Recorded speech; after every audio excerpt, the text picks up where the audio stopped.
Hello, everyone. How are you?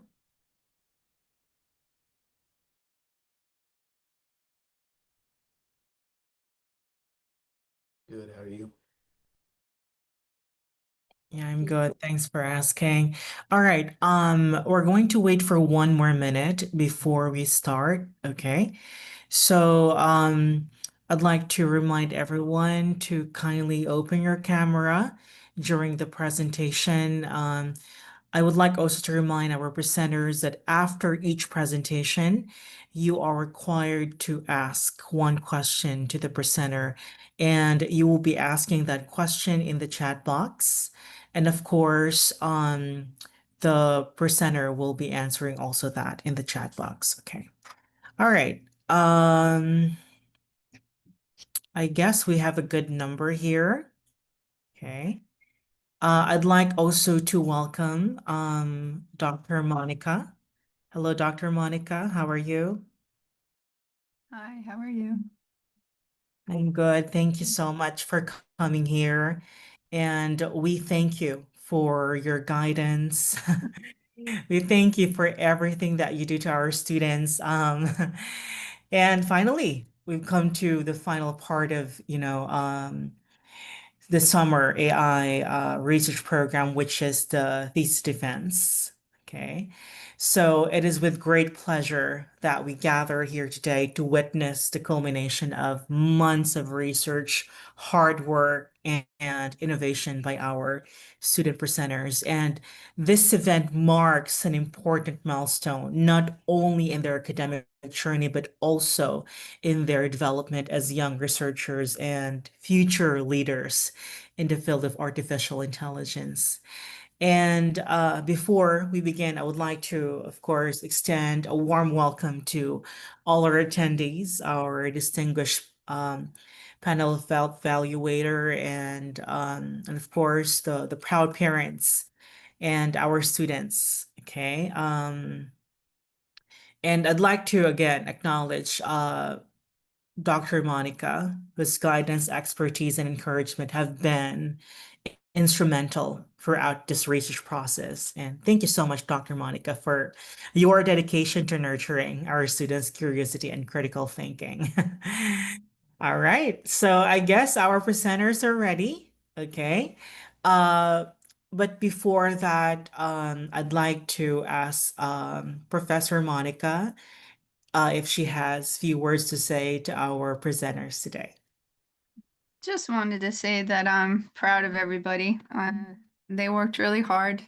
They worked while they were in, their regular school on top of their normal academic load.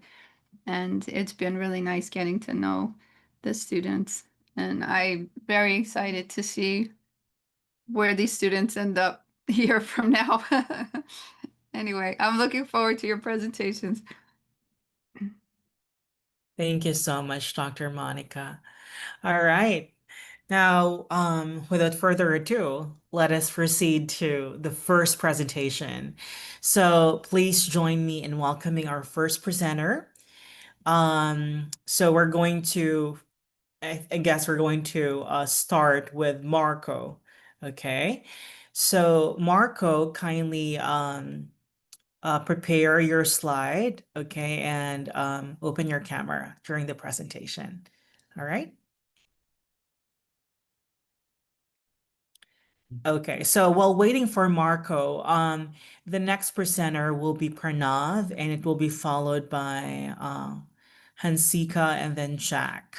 Okay, so um, I want you to get ready. All right, prepare your slides. All right, so let's give the floor to Marco. All right, Marco, the floor is yours.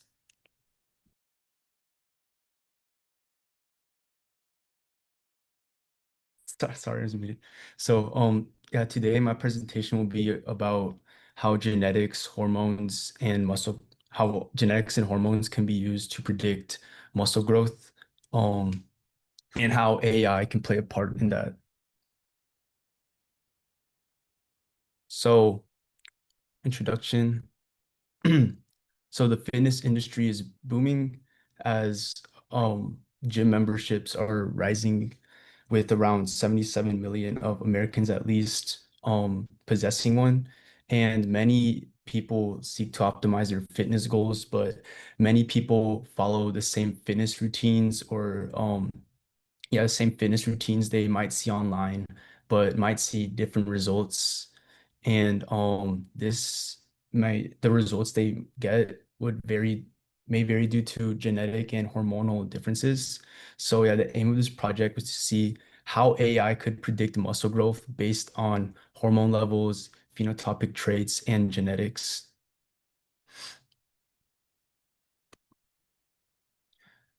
So yeah, the abstract of my article, or like the quick summary, is that AI can, like, my intention was to see how AI can personalize fitness programs. So I made a literature review or a meta-analysis of multiple machine learning models in the context of muscular hypertrophy, or like muscle growth. And I found that the generalized linear model, or the GLM, was the most accurate with the AUC of 0.09. And what an AUC is essentially a thing's called area under the receiving curve, and it's based on a scale of 0 to 1. So the closer an AUC value is to 1, the more accurate you can assume a model is.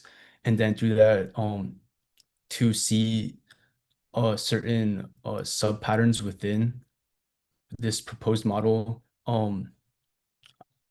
the I propose to use k-means clustering, and then it's not, and then k-means clustering, and then I also propose to use SHAP analysis, which we'll see farther in the presentation, but it's to see which parameters the model considers the most important. So the methodology, this review analyzed studies on hypertrophy, focusing on algorithms used to predict muscle growth um and genetics. So the key methods, as I previously said, was the AUC, which was seen across all the models that I looked at and compared. So, um, and then in addition to that, I also found several articles coming from different research, different journals, whether it was like international ones. I found studies in China, and I found studies in the US. So I try to diversify where the studies I looked at came from. And I also used keywords such as AI, or AI and hypertrophy, AI and muscle growth, and machine learning models in muscle growth. So here we have our first model, which which was used to gauge whether an individual had a specific gene, or like, yeah, test if they were positive for a specific gene that was responsible for hypertrophic cardiomyopathy, which is a heart disease, but it still has to relate with muscle in the tissue. I mean, yeah, sorry, with muscle tissues in the heart. So the models used here were random forests and gradient boosted decision trees. So what a random forest does is that it builds hundreds of decision trees, and each on a like based on a certain like section of the data given, it creates a decision. Each of these decision trees create a decision, and the the majority vote among those trees, or like the majority decision among those trees, is the final classification of the random forest. So it's essentially like, as it's basically like a vote. So if you ask like a group of people and they all vote for A or B, and majority say A, the model will classify whether an individual the model in this case will classify whether that that an individual is positive for the gene, or in the case of like my example, say majority of people vote A, it'll say that the group thinks that A is the better option, so whatever.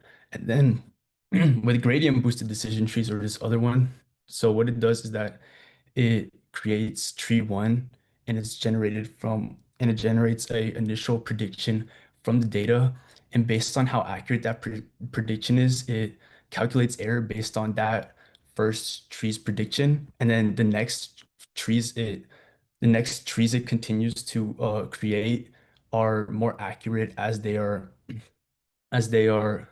more as they're created, keeping in mind like the error calculated from the previous tree. So it just continues to get accurate.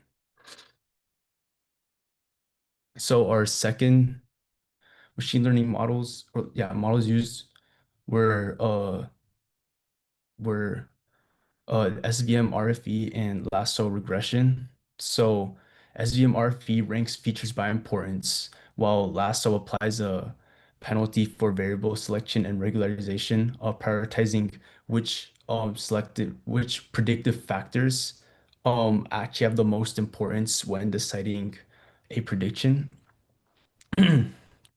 So essentially, what this means is that lasso regression performs variable selection by, as I said, applying that penalty, and it takes those important coefficients or attributes that it deems unimportant to zero, and then eventually it'll show the common predicted biomarkers in this case for hypertrophic cardiomyopathy, while SVM RFE or support vector machines create like a multi-dimensional hyperplane that separates classes and then recursively removes the features with the smallest importance on the model. So essentially, these two models take what's the most important, or they take the least important attributes and essentially remove them or like reduce their significance in the final classification.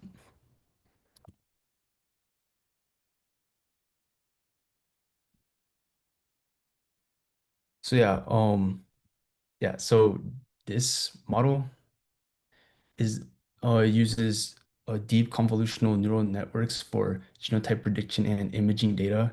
So DCNNs automate feature extraction, detecting complex patterns like myocardial textures. And then in this study, it was combined with clinical scores.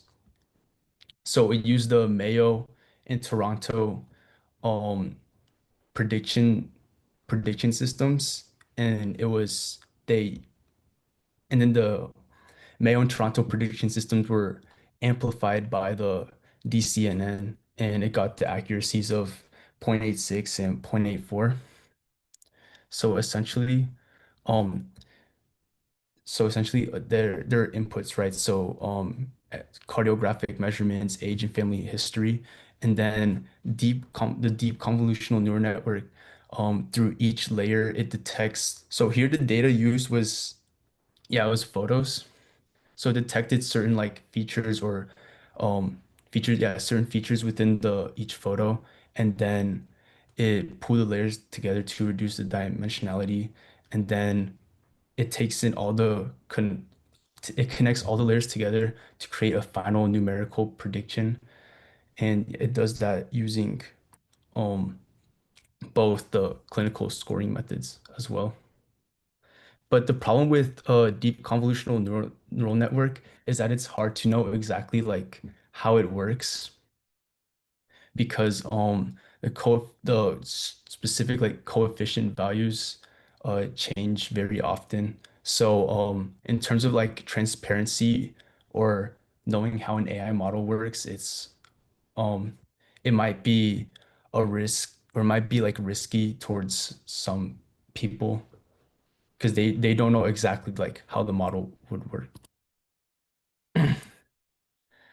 And then in this model, random forests again were used. Support vector machines were used again, but this time the model that we determined was the most important, or the GLM, was used. So here in this study, Het and al. Compared GLMs, SVMs, and RFs for predicting muscular hypertrophy response. So the GLM was the most accurate model, using only having a zero point zero 0.09 AUC. And unlike most models, it was highly interpretable, meaning that if you were like if you were anxious about knowing how the model works, um, GLM is like the would be the easiest to understand how the model uses the data.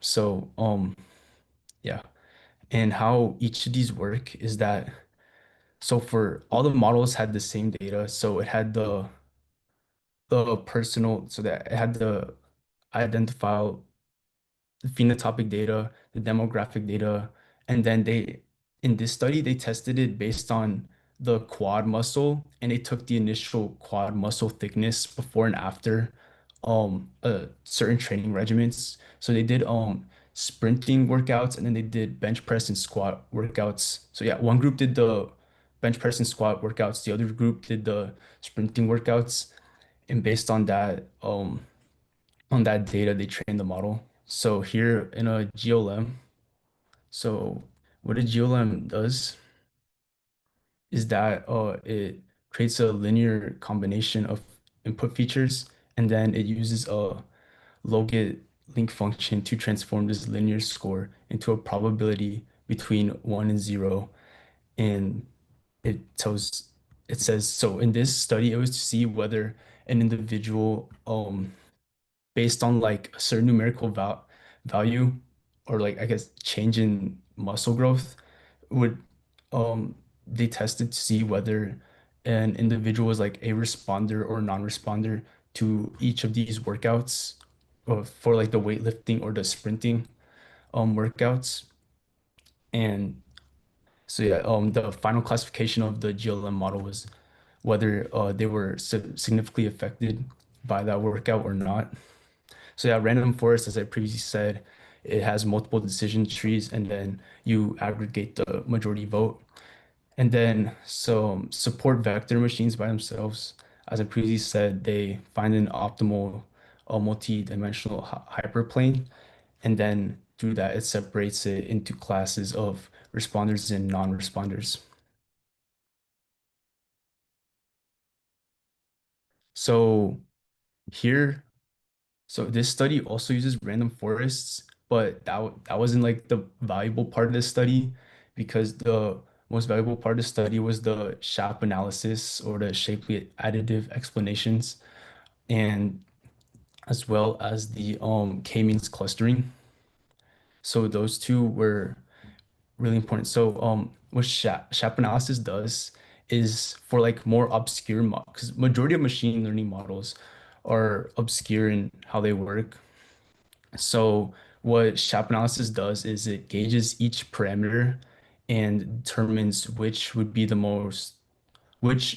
would be the most significant or like would significantly affect the final classification done by that model.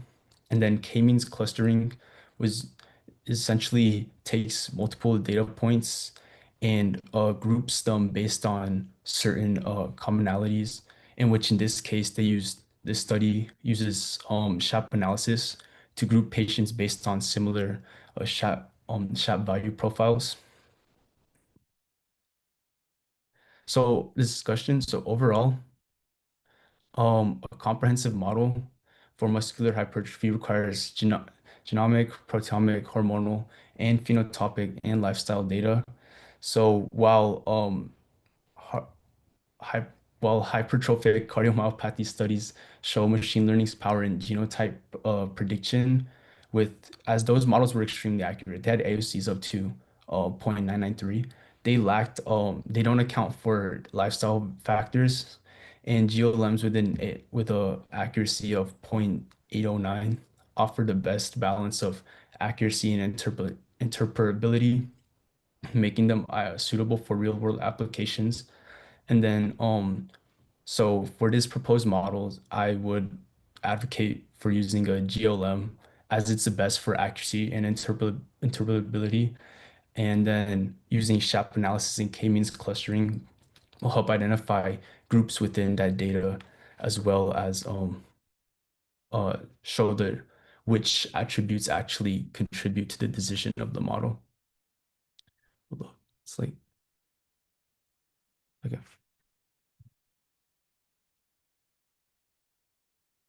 So the limitations of this study were that were that since this was a secondary study or literature review, I mainly used secondary sources as I wasn't able to find varied data sets and what and to set up a study I wasn't able to find um varied data sets because I wouldn't because a key consideration to take into account is to make sure that especially for fitness or just biodata in general, is to make sure that the population you get the data from is varied. You don't want to encounter any biases, and you don't want to get data all from like one population, and also would require legal agreements as there's agreements such as HIPAA out there that protect biological information as well. So then yeah, as I previously said, a diverse training set or a diverse group of individuals is needed for an accurate model. But when actually thinking about how this would be implemented, I researched and I saw that approximately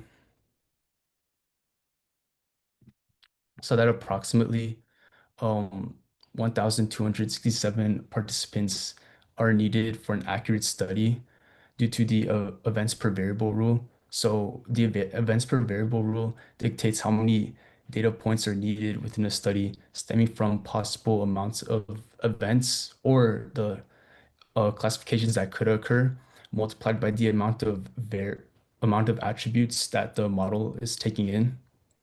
And yeah, most of these studies that I looked at had like 30, 50 people. So having a study of this magnitude would probably be um yeah, not likely to occur. So yeah, conclusions. A new framework for hypertrophy prediction combines the GLM strengths with phenotypic data, genotypes, biomarkers, and hormone levels. This model, validated by k-means clustering, should be muscle group specific and used as a tool alongside human guidance, adhering to privacy policies such as HIPAA. And future extensions could, of course, include larger data sets, which might not be feasible as of now due to ethical concerns, because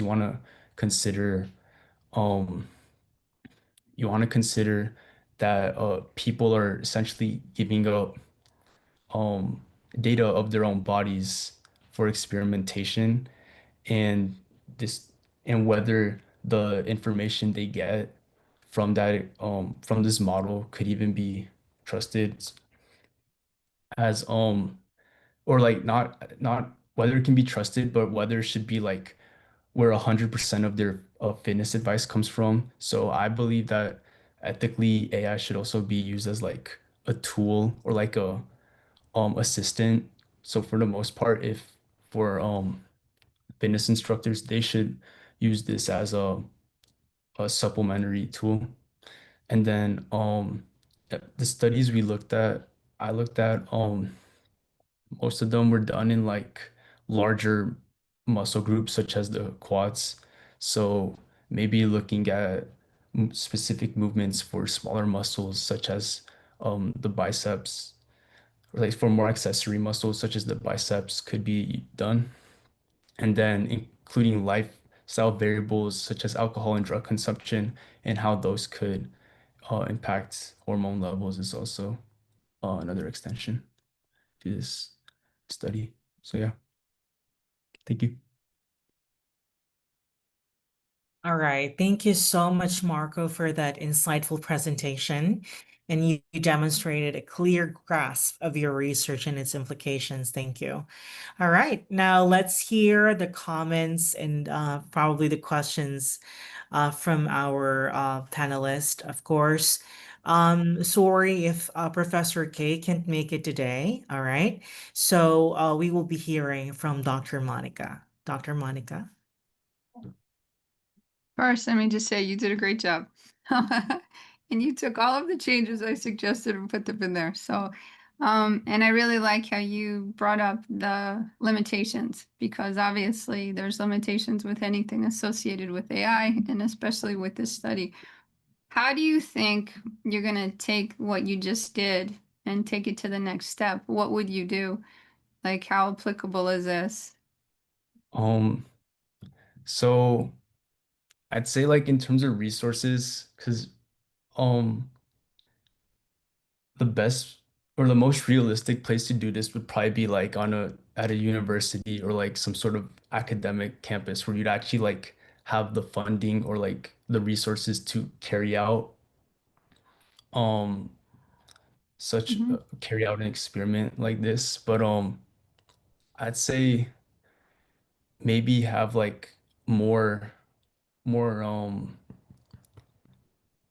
more individuals like to have sign up for for experimentation because while it's not like the experiments being done is are um are that are that inhumane, as it's probably just measuring muscle thickness and then putting them through a diet or like a specific workout routine in which you'd probably want to keep several variables like controlled, such as like alcohol consumption, maybe controlling their calories or like watching what they eat. So I guess it could be like questionable in the way that you'd basically have to control someone's like life in a sense for accurate results. So yeah, I'd probably just to take this to the next level, I just see if I could do this in a more like academic setting. Okay. Okay. I don't know how many questions you want me to ask because I know you have a lot of students to get through before 8. So, Yes.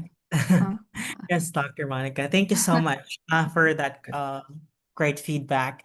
All right. Yes, I hope Marco you took note of, took note of everything that Dr. Monica said. And I encourage our students to kindly ask your question here in the chat box, and Marco will be also answering that. And I would like to remind everyone that you're given 10 to 15 minutes. That includes the question and answer. But if you can shorten the time for the presentation, probably you can have maximum of 10 minutes because I think we have a lot of students here. Okay. So we're Okay. going to limit the time. So I want you to get ready. All right. So I think our next presenter will be Pranav. Okay. Pranav. Um, Hello? yes. Are you ready? Okay. Yeah. Okay. All right. So kindly open your camera and yeah, you can share your screen. Uh, Okay.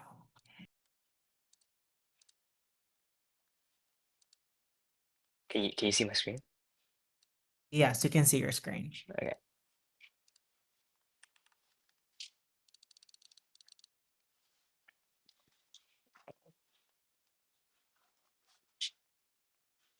Sorry, wait, give me a second.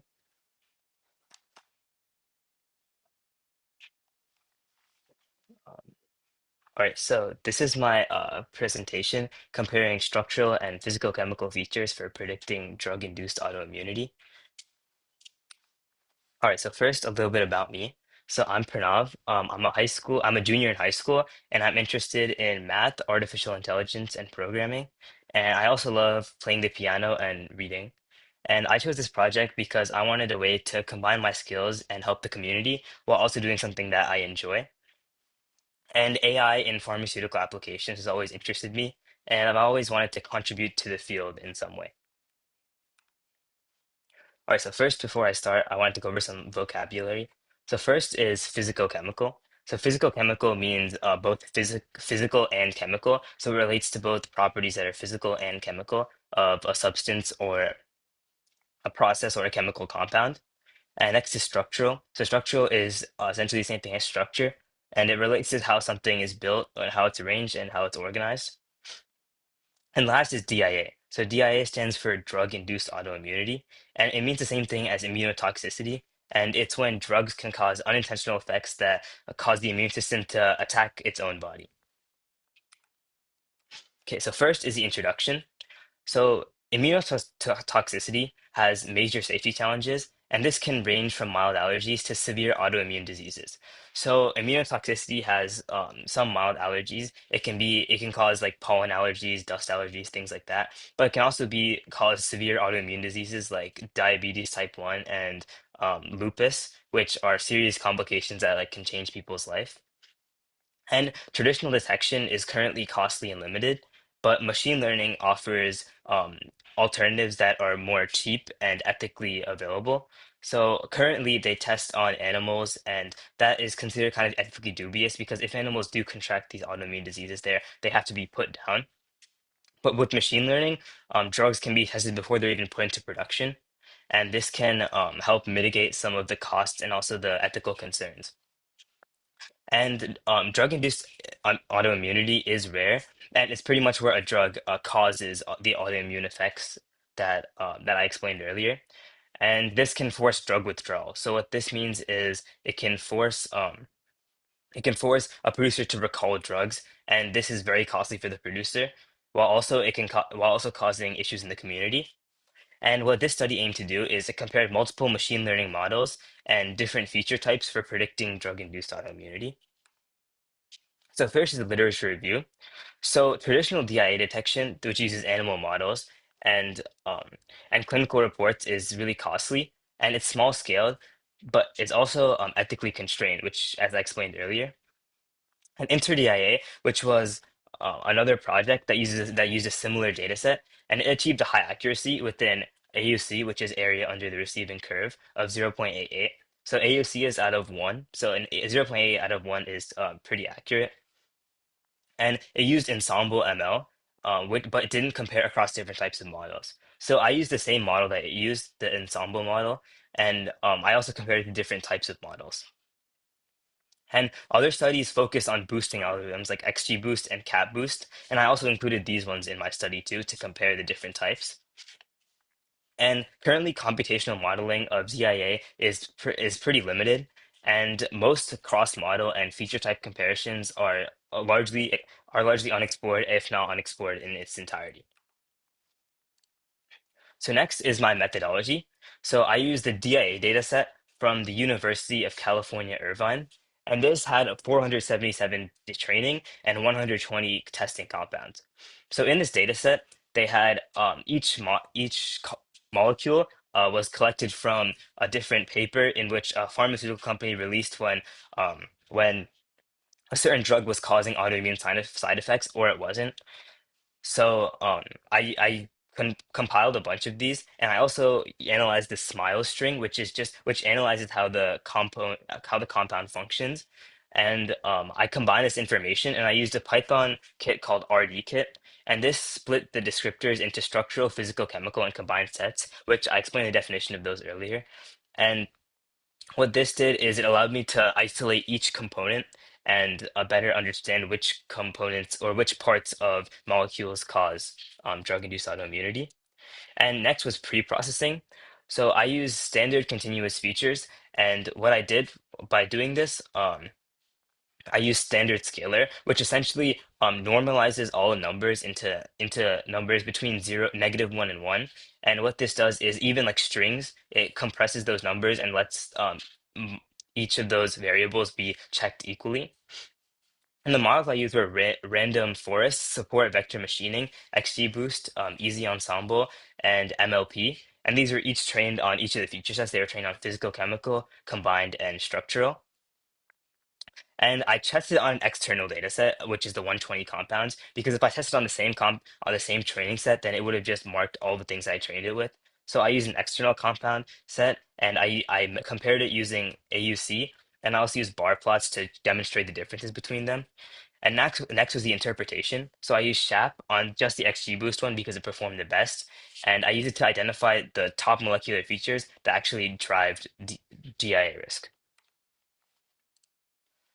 So next for the results. So my results showed that physical chemical features performed best, and their AUC was over 0.8 in general for almost all the models, while structural features were the weakest, and they went all the way down to 0.74 AUC. And when I combined descriptors, this is actually the most significant part of the research. It often reduced performance. So what this means is that when I added structural features to physical chemical features and I combined them, this made the data set like less accurate and reduced the AUC, which means that the structural features were just adding noise and they weren't actually contributing to classification as either DIA inducing or non-DIA inducing. And XGBoost with physical chemical features had the highest AUC, and this was actually higher than the Easy Ensemble machine, which the InterDIA study used. And tree-based models, which I represented through random forest, and MLP outperformed SVM and EEC. And I explained how this is probably because SVM and EEC are less capable of seeing like small, finer distinctions between them.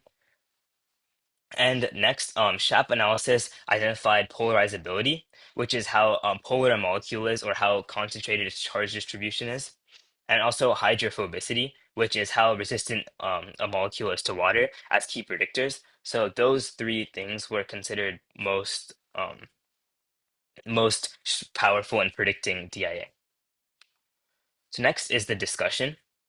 So I had the bar graph on the top right, and this I put all the models on the left, and then I put the AUC on the bottom. So as you can see, XGBoost performed the best, and the green line is the physical chemical feature. So as you can see on all the models, the physical chemical features are actually above the combined features. And what this means is that that structural features actually diluted the data set and made it harder for the AI to understand the differences between the molecules. And that's why physical chemical features had a higher AUC.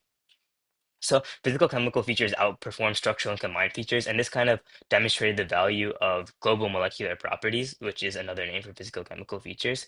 And structural features added very little value. So I did do a SHAP analysis on them just to see what they looked like, but they were very varied, and their contributions were very sporadic. So they often just introduced noise in the combined feature set and in their own data set, which is why they had such low AUCs. And tree-based models perform the best, so RF and XGBoost. Or XGBoost is a boosting algorithm, but tree-based models like RF perform slightly under that. And this was followed by MLP, which was pretty close behind to random forest, as you can see on the bar graph. But SVM and EEC, as you can see, are pretty much like a good amount lower than them. And this kind of shows um, how they have trouble identifying some fine distinctions between different molecules. And SHAP analysis showed that polarity, hydrophobicity, and charge distribution were key predictors of DIA, and including weak features actually diluted performance.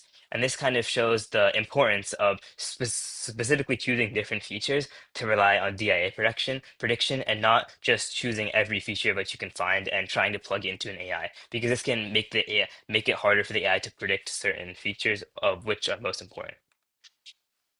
So next are the limitations. And the biggest limitation I would say was the smallest data set and also the polarized the data set was. So there was only 477 training molecules and 120 testing molecules. And this was kind of a low amount. It's considered a low amount when you're dealing with important things such as DIA. And additionally, the data was kind of skewed. So 80% of them were negatives and 20% of them were positives. So what this kind of does, if I measured accuracy using that, then it would have overclassified to negatives rather than positive. So it would have just predicted everything as negative because that means it would get at least 80% of the right time. But I used AUC because that's better able to see the differences between positive classifications and negative classifications instead of just measuring plain accuracy. And I use feature grouping into structural and physical chemical, but that might overlap. So some structural features like benzene rings affect physical chemical features. So it was kind of hard to classify which one I could put them in. So that's why they might oversimplify it. I might be oversimplifying which two pillars or which two feature sets are available. And I didn't use any biological or genetic data, and this kind of can omit certain factors that are important. And there's also an overfitting risk, which I explained earlier, because the combined features are kind of noisy, and it's easy for a model to overfit with such small data settings. And an external validation, meaning running the model with better data sets and more detailed data sets on new and independent ones, is needed for more real-world relevance before pharmaceutical companies can start utilizing AI to um, detect DIA in early production. And last is the conclusion. So physical chemical descriptors outperform structural descriptors in predicting DIA. And tree-based models like XGBoost and Random Forest had the highest performance with an AUC around 0.85. And neural networks also performed well on just physical chemical data. And structural features showed really weak and inconsistent predictive power. And when we combine them with chemical features, it actually reduced the accuracy rather than increasing it. And SHAP analysis kind of showed that polarity and charge distribution were the most common predictors of DIA risk. And these findings kind of demonstrate the value of specific molecular properties and machine learning for safer drug development. And some limitations are the small data set and the limited integration of genetic and biological data. And these are some areas where future models can improve by incorporating these things. All right, so thank you. Thank you so much to Dr. Salva, Professor K. Diaz, and the rest of Gifted Gabber for giving me this research opportunity. All right. Thank you so much, Pranav, for that comprehensive presentation. Excellent organization and delivery, and you communicated complexities clearly and effectively. So congratulations.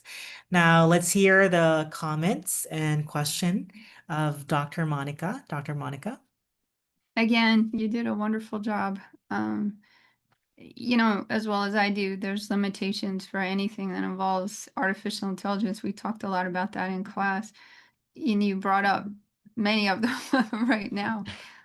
What if you had more time?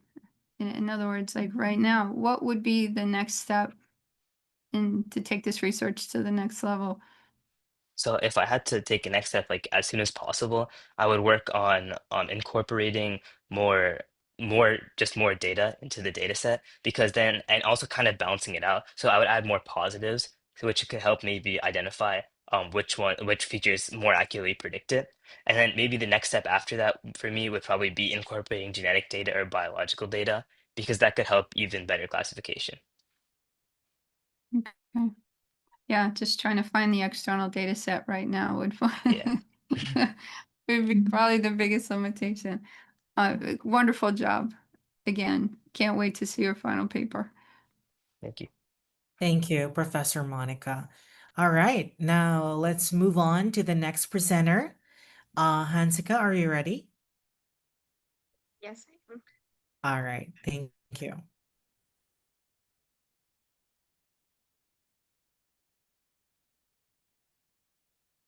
Hi, my name is Satsika Chanti, and I did my research paper on the efficiency and ethical implications of the use of artificial intelligence in diagnosing lung cancer. A little about me, I'm in 10th grade at Greenville High School, and I live in Apex, North Carolina. I did this research paper because I'm interested in how AI can be used in real-world problems. Before I start, I want to show this map of lung cancer throughout the world. As you can see, in very populated areas like North America, Europe, Asia, Australia, it's really there, like the deaths of lung cancer, which is why this is so important. In 2020, lung cancer deaths caused 2 million deaths around the world. Lung cancer is the leading cause of deaths in all cancers at the moment, which is why it's so important to try to solve it and make it less. AI-assisted diagnosis had both sensitivity, which is true positives, and specificity, which is true negatives, of around 85 to 95% in 2023. Human radiologists had a sensitivity of about 74.9% and a specificity of around 81%, which shows that AI has a higher percentage rate, but it doesn't have high enough that we can trust it fully. This study reviews how well AI diagnoses lung cancer and explores the ethical issues that come with it. I reviewed studies from 2020 to 2025 only so that the evidence I use in my research paper is relevant. I use databases such as PubMed, Scopus, Google Scholar, and NCBI for my research, and I use studies with strong methods and relevant performance and ethical data. This literature review analyzed only English studies, so which it could limit like the global generalization. My literature review had three main parts to it. One was AI in medical imaging diagnosis, AI in lung cancer diagnosis, and ethical and practical concerns. AI is good at finding lung cancer in scans, with some studies showing even above 90% accuracy. But there are problems like studies being weak or AI sometimes wrongly saying healthy people have cancer, which really is a problem because they might get a surgery treatment which they don't need at all. AI often finds cancer better than doctors and works even better when used with them, but it also makes a lot more false alarms, so it can't be relied on it completely. And ethical and practical concerns. AI can help plan treatment by showing if cancer has spread, not just finding it. But there are still worries about unfair results, privacy, data, who's responsible if the AI does make a mistake. So that's also a big issue. There are two main findings in my research paper. The first one was AI versus human. As you can see in the chart, AI demonstrated a higher sensitivity compared to human radiologists, which means it was more effective at correctly identifying true cases of lung cancer. The specificity varied between different researches, but overall it was 87% and humans were 81%, but some studies reported AI is a lot lower specificity, so it can't be trusted fully on that. Second part of my findings, which is important no matter where AI is used, is ethical concerns. Bias and fairness, AI models may be trained on non-diverse datasets, which reduces accuracy for underrepresented groups, which can lead to risk and unequal care across populations. AI systems require large volumes of sensitive patient data, and weak regulation increases risk of some data like misuse or breaches, which is why patients must give informed consent for data use. But a lot of people don't want to do that, which is why getting data on this type of stuff is kind of hard. And it's unclear who's responsible if AI does make an error, if it's the developers, the doctors, or the hospitals in general. The World Health Organization stresses the need for a strong regulation before wide adoption of AI. AI shows higher sensitivity in lung cancer diagnosis compared to human radiologists, improving early detection and patient outcomes. This is really important because AI speeds up diagnosis and helps reduce pressure in overwhelmed health systems. Combined with human expertise, it boosts accuracy up to 12%, which shows that AI is a really good tool to use in diagnosing lung cancer or in healthcare in general. Variability and specificity leads to false positives. Ethical concerns like data bias, unclear accountability, and patient privacy must be addressed before wide adoption. So, in conclusion, AI holds promise for transforming lung cancer diagnosis through faster, more accurate detection. However, it's to ensure its safe and fair use in healthcare, strong oversight, diverse training data, and clear ethical guidelines are essential. And I want to say thanks to Professor Kay for her help in shaping and organizing my paper, Professor Sava for her insights about the different aspects of AI, and Gifted Gabber for giving me this opportunity. Thank you. Thank you for that, Hansika. Great job. Your data analysis was well explained. So let's hear the comments and suggestions from Dr. Monica. Again, great job. I guess I just have one question. We talked a lot about the importance and the impact of bias and fairness. How much did you actually come across in the papers that you used? Like, obviously you're stressing it. That's what the paper's about for good reason. Very important, by the way. But I'm just curious how much you actually saw in terms of in practice in the papers. A lot of papers had a section about how it was limited based on their data that they had in their paper. Like they had a separate section about it. So I think it was really important to include in this because a lot of the papers had a thing. Their data is not like world. They didn't use data from the whole world. They use it from a specific section. Okay, thank you. Thank you, Dr. Monica. Thank you, Hansika. Great job. All right, now let's hear from our next presenter. Dev, are you ready? Yeah, I'm ready. Okay, Dev, kindly share your screen. Okay.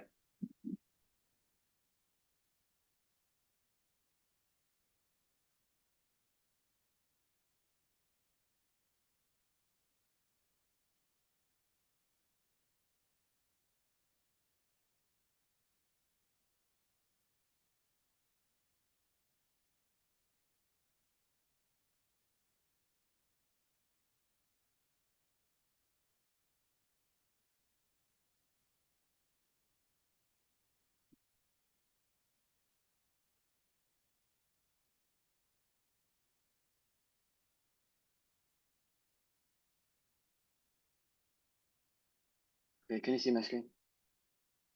Yes. Okay.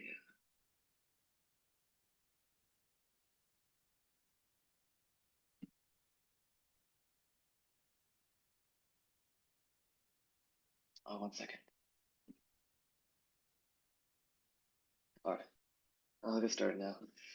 So, good evening, everyone. My name is Devik Gavande, and today I'll be presenting my research project on AI in precision agriculture for crop health monitoring. So, about me, as I said, I'm Devik Gavande. I'm a junior at Wakeland High School in Frisco, Texas, and I picked this topic because I'm interested in AI and STEM and wanted to explore agricultural technology. So, for some background, in 2024, AI for precision agriculture was a $776 million market and is projected to grow around 20% a year. So, why is this? Because computer vision and machine learning can spot stress, nutrient issues, and disease days before the human eye. North America currently leads the market for AI in precision agriculture today, but the impact is global and helping farmers um, and scaling smart decisions from farm plots to the planet. So agriculture consumes most of our planet's fresh water, but most of it is wasted due to outdated fixed schedule irrigation. Farmers also deal with delayed pest detection, shrinking workforces, and unpredictable weather. Traditional approaches like manual field checks and historic yield averages don't account for dynamic environmental changes. AI, on the other hand, can process real-time data from drones, sensors, and satellites to optimize irrigation, detect early crop stress, and even deploy robots for harvesting. This creates a system that is not just efficient, but also sustainable.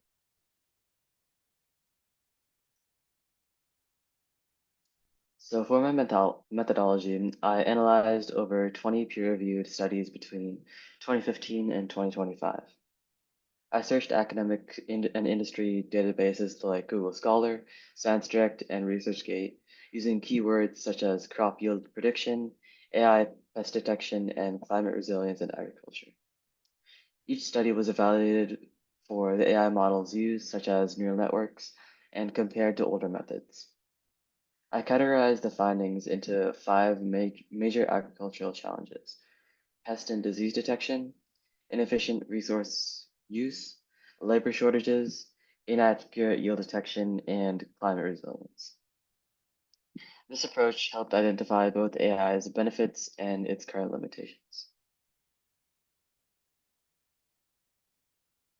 So my literature review details a clear divide between traditional and AI-based farming. Conventional monitoring for plants and irrigation methods depends heavily on human labor, subjective judgment, and fixed schedules, often leading to waste and errors. In contrast, AI integrates machine vision, IoT sensors, and predictive modeling to detect crop issues early and optimize resource use.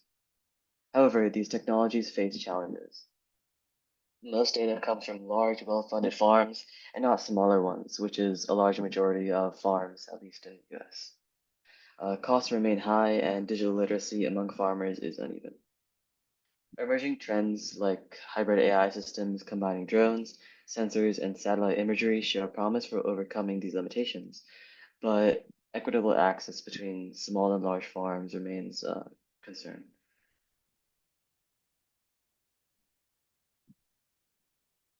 So the results show AI's major impact across five agriculture problems. Machine learning models can detect plant disease with over 90% accuracy, far earlier than human inspection, which allows farmers to intervene before major losses occur. Predictive irrigation systems reduce water usage by up to 30%, while AI-driven nutrient management ensures that fertilizer is applied precisely, minimizing environmental runoff and improving soil health. AI-powered harvesters and weed control robots not only reduce labor requirements, but also maintain accuracy comparable to human workers, which is especially valuable during peak harvest periods. Yield forecasting has improved dramatically, with AI, with the models achieving 85 to 90% accuracy by combining historical yields, soil maps, and climate data, enabling for better planning for farmers, supply chains, and the policymakers. And finally, AI-driven climate resilience tools help farmers anticipate and adapt to extreme weather events, such as droughts and floods, by suggesting alternative planting schedules or crop varieties. And together, these findings demonstrate that AI is not just a convenience, it's a transformative tool that enhances precision, efficiency, and resilience among the entire agricultural system. However, like I said before, widespread adoption still face challenges such as cost, infrastructure, and data availability, especially in developing regions. So like any emerging technology, AI in agriculture faces serious constraints. Data availability is uneven, and most research focuses on developed regions, and AI infrastructure is quite expensive. Many farmers also lack the technical training needed to use these systems effectively, and to ensure global benefits, future research must expand datasets, improve affordability, and provide open access AI models for developing regions. So in conclusion, AI has proven its potential to make agriculture more sustainable, efficient, and resilient. It outperforms traditional methods by increasing predictive accuracy and reducing waste. However, to ensure fair benefits, governments and researchers must focus on data accessibility, affordability, and farmer education. AI alone won't fix agriculture, but with the right support systems, it can empower farmers to help secure our global food future. So finally, for acknowledgements, thank you to Professor Diaz and Salva for helping me organize my paper project and teaching me about AI. And my experience with the Gifted Gabber program has been really positive. It gave me the chance to explore complex research topics in depth and then improve my writing and presentation skills. And overall, it's been a great way for me to challenge myself and grow academically. And thank you for listening to my presentation. Thank you, Deb. I appreciate how you grounded your study in AI, in real world applications of AI. So congratulations. Now let's hear Dr. Monica. Well, you know, this is one of the examples that I even use in class. So I am always fascinated by how this is being integrated in agriculture right now. I am really happy that you involved farmer education, by the way. That is a huge piece that I've actually seen, and I don't see it in articles very often. You know, it's one thing to obviously say this is going to cost people out, but it's another to actually say that a lot of these farmers don't have the technical background to be able to use artificial intelligence. What did you even come across like any kind of percentage right now in terms of like what the larger farms, what percentage are actually incorporating AI? And obviously drones are a huge piece of that for the larger, but I was just curious. Um, Unfortunately, I didn't find the exact percentage of large Mhm. farms using AI and precision agriculture incorporated methods. However, in the articles that I viewed, there were definitely some examples of it being used on large farms. Yeah. Okay, Deb, great job. Thank you. Thank you, Dr. Monica. Thank you, Deb. All right, let's move on to the next presenter. Phoenicia, are you ready, dear? Yeah. Okay.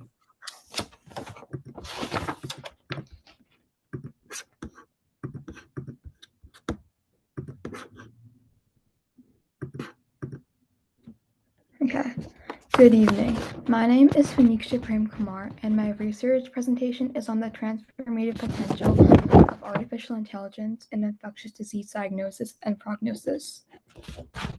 A little bit about me and my research.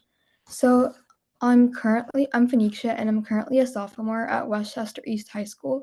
And the purpose of my research itself was to investigate the potential and how artificial intelligence is transforming the diagnosis and prognosis of infectious diseases, to analyze the ethical and practical challenges involved in implementing AI in healthcare systems, and to evaluate the effectiveness of AI-driven tools in improving early detection, treatment accuracy, and overall patient outcomes in infectious disease management. Next, I chose this topic since I have an interest in the combination of infectious diseases and artificial intelligence, have personal experience with infectious diseases, and the rising importance of AI in modern healthcare. And lastly, I also aspire to found a biotechnology company. Introduction. Infectious diseases refer to illnesses that originate from transmissible pathogens that enter the body from the exterior. This was from the Mayo Clinic and by a paper published by Wong.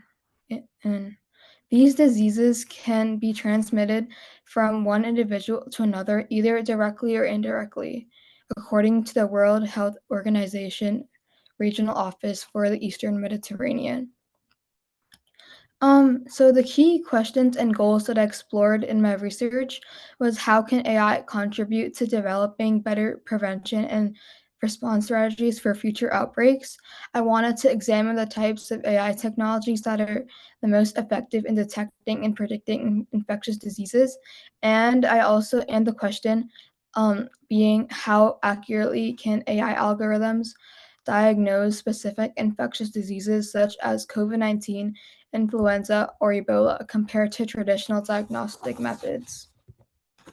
Okay, so my literature review consists of 5 key sources, and the first one was about leveraging artificial intelligence in the fight against infectious diseases, and it discussed how AI is rapidly progressing in anti-infective drug discovery, infection biology, and diagnostics, which aids in the fight against infectious diseases and enhancing the public health.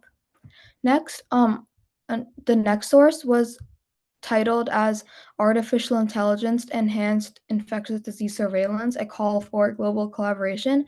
And it was about short-term outbreak predictions that were improved due to AI-powered models like the COVID-19 SIRVDDL system. And this signifies how AI can strengthen global infectious disease surveillance and response. Next, the next source was called a critical review of the prospect of integrating artificial intelligence in infectious disease diagnosis and prognosis. Pathogens can be detected by AI algorithms analyzing biological samples like blood or tissue. This identifies the presence of pathogens, being viruses, bacteria, or fungi. So the fourth source that I utilized was the Introduction to Infectious Diseases by the Baylor College of Medicine, and it was talking about how controlling and eradicating infectious diseases is increasingly difficult to the emergence of new pathogens, the resurgence of previously controlled diseases, antimicrobial resistance, and global travel, bioterrorism threats, and weaknesses in public health infrastructure and international communication. Lastly, artificial intelligence in infectious disease detection and control, a systematic literature review of advancements, challenges, and future directions, converse that the prediction of COVID-19 symptoms were substantially enhanced by deep learning models using neural networks when the virus was attempting to be detected in the early stages. Methodology. I used a qualitative narrative literature review approach to explore the role of AI in infectious disease diagnosis and prognosis. I examined peer-reviewed journal articles from publishers like PubMed and Science Advisor. I filtered sources to provide me with the articles published between 2020 and 25, which enabled me to use the most latest and accurate information, especially since developments in AI grow every single day. Moreover, I used reliable websites as sources as well. The sample for the study includes reports related to AI applications in infectious diseases like malaria, Ebola, COVID-19, and the influenza virus. This study synthesized current knowledge, identified gaps, and evaluated ethical and practical obstacles associated with AI integration in infectious disease identification. Results and discussions. To begin, Figure 1 exhibits the various applications of AI in infectious disease prognosis, and this was adapted by Hoodoo et al. 2025.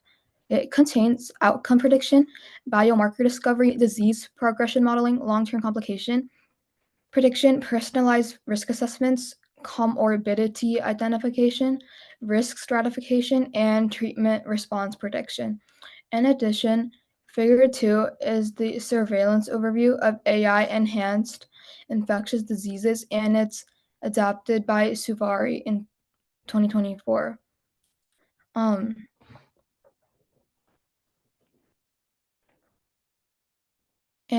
in Figure 2, in Figure 1, some major findings were in Figure 1, it portrays 8 interconnected AI prognostic applications enabling simultaneous assessment. Next, Figure 2 demonstrates 5 AI surveillance functions identifying outbreak signals 1 to 3 weeks earlier than traditional systems. And lastly, creating models of AI where no generalizations are made and that avoid bias will result in needing the acquisition and integration of comprehensive data sets, including high throughput therapeutic counterscreens, various chemical spaces for the discovery of drugs, drug target and biomolecular interaction data, and genetic sequencing data.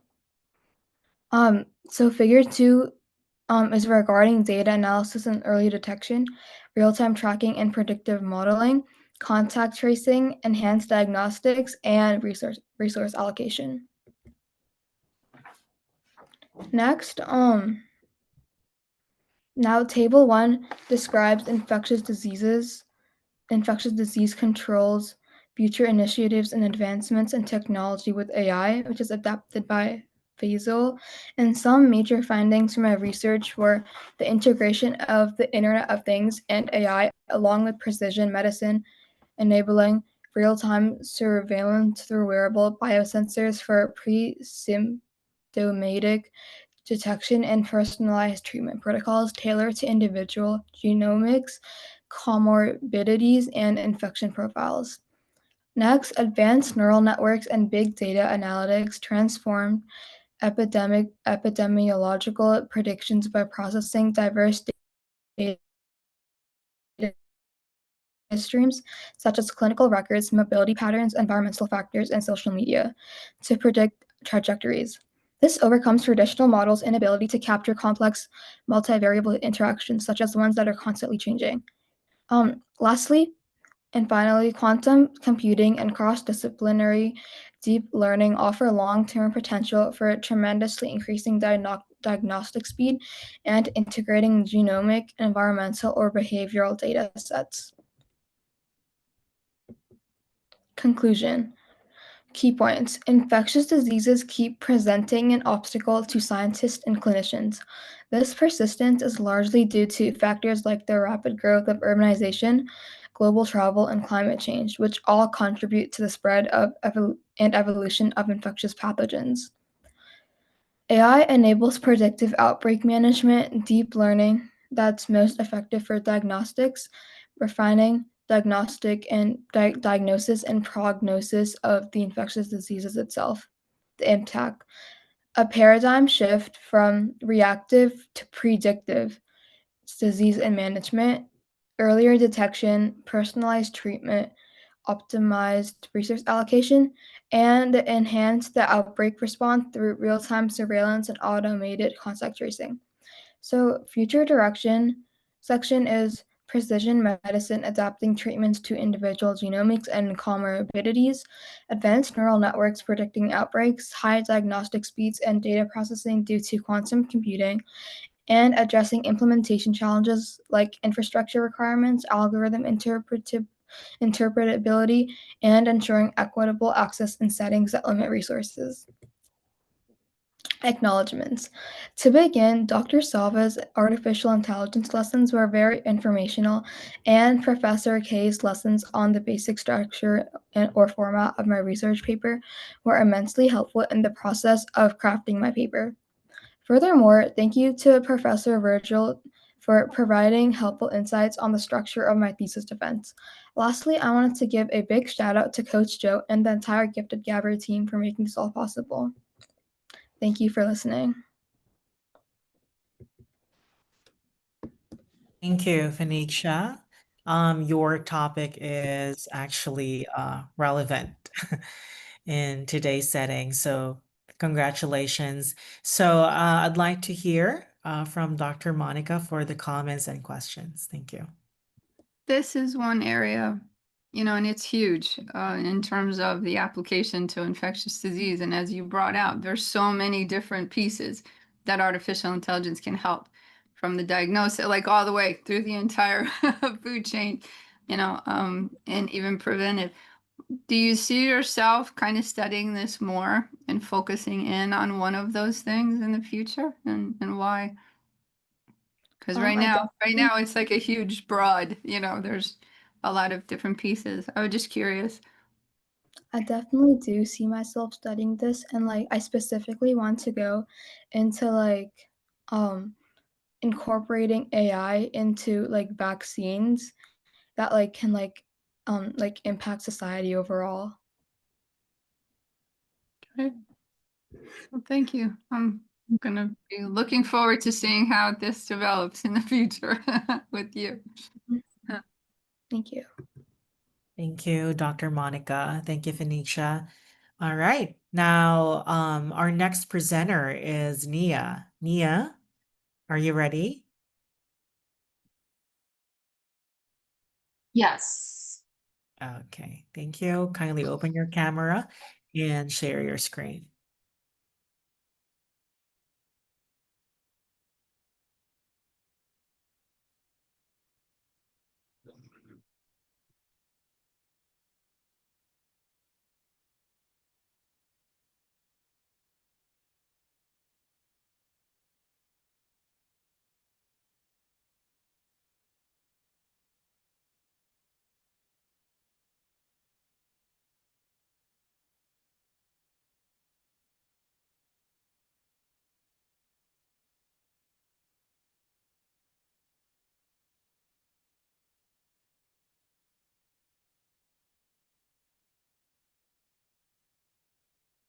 So my presentation is on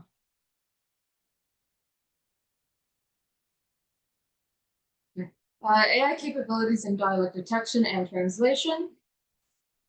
So introduction. So artificial intelligence, or AI, there are systems that perform human-like tasks like pattern recognition and language comprehension. Dialect detection is interpreting the linguistic varieties within a broader language. And dialects are culturally significant, but they tend to be underrepresented in AI training data. So the focus of this study is to evaluate AI's ability to detect dialects and translate dialects. This is important because this supports linguistic diversity, education, and ethnical technology design, and linguistic preservation as well. So AI language models can now perform dialect recognition tasks once limited to humans, but low resource dialects, those with limited data, tend to be a bit more inaccurate. They pose a lot of accuracy challenges, and bias in data imbalances reduce the performance honestly, in most language and dialects, but it's especially severe in low resource contexts. So this study specifically will explore how ChatGPT 5, my primary study is on how ChatGPT 5 classifies dialects to understand the model's strengths, the weaknesses, the bias patterns. The specific problems in this include over-reliance on stylistic rather than linguistic cues. This also propagates a lot of biases that are harmful as well. Misclassification of dialects due to cultural or contextual biases. Lack of data for underdocumented dialects, such as the Telugu regional varieties, which is one of the dialects some of the dialects I focus on in my primary research. The core question is, how accurately and fairly can AI detect the dialectal differences in high resource and low resource settings? So the objective of this study is overall to examine how artificial intelligence detects different dialects and language varieties. The specific objectives identify features influencing the AI classification, the lexical, the orthographic, the stylistic features, to compare the AI's accuracy between the high and low resource languages, to recommend data and ethical strategies for future AI development. And specifically for my primary research, I will assess ChatGPT's ability to classify American English versus British English in the lower resource Telugu varieties, Puslanga, Telangana, Rayalaseema. So the literature review, so overall, the literature I reviewed show that there is a lot of bias in natural language processing models. LLMs tend to prefer standardized forms of languages, and this is a form of implicit linguistic bias. And the model performance generally improves, the classification improves when the dialect-specific corpus is more expanded, when there is more resources for the dialect, and the AI generally uses targeted acoustic and phonetic cues, so like prosody, vowel space, and voice onset time patterns help distinguish dialects for AI. The prosody is like the intonation, the rhythm, vowel space is like how long the vowels are, voice onset patterns are like the time it takes between pronouncing a consonant and then the preceding this next vowel. So research has also shown that deep neural networks outperform the older HMM and GMM methods, especially for the Telugu dialect specifically. And additionally, across linguistic findings, automatic speech recognition systems have like higher errors, specifically in non-standard Swedish dialects. And there is even human bias in identifying AI versus human voices, because humans, when they hear AI using the dialect voices, they tend to assume that the AI is actually a human because they perceive that the differences are more human, like AI can't, the AI is only standard. There's also a lot of education limitations because pronunciation tools often misread the regional traits. So they often try to correct aspects that might just be regional varieties as opposed to errors. There's also a lot of cultural gaps because idioms and slang are often mistranslated, and this can lead to a lot of misunderstandings. So my methodology was I gave ChatGPT 2 prompts for English and for Telugu varieties. We classified the excerpts by dialects based on purely lexical, orthographic, and dialectal markers, to not use any cultural contexts or singer, source, identity, whatever at all. So for my data, I drew from American and British-based social forum texts.